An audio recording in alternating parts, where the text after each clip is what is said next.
Jamaican ghost stories that will keep you up at night. Candlelight service. Part 1. A young lady had a friend since high school. Her grandfather died, and she invited the young lady to the candlelight service. She had to sleep over because the service was being kept far from her home. A young lady had this friend since high school.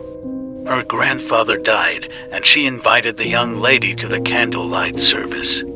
She had to sleep over because the service was being kept far from her home. The house was a family house, and the young lady had to stay in her friend's room. She decided to freshen up first and change into something comfortable to sleep in. She entered a room and saw a man standing in the passage.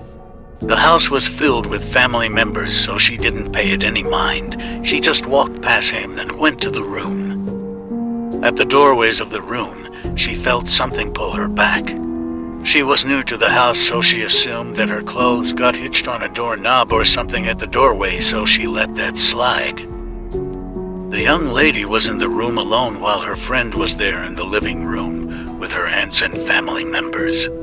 A sudden fear took her over, so she got up and stood by the living room doorway where everybody was. The family members joked around that she brought her friend to the house and left her all alone. They all laughed about it, and then they both went in the room. They were both very tired, and after talking for a few minutes, they fell asleep around 4 in the morning. The young lady woke up when it was still dark outside, screaming at the top of her lungs. Someone was pulling her off the bed and choking her. She was screaming, "Let me go! Let me go!" See Part 2.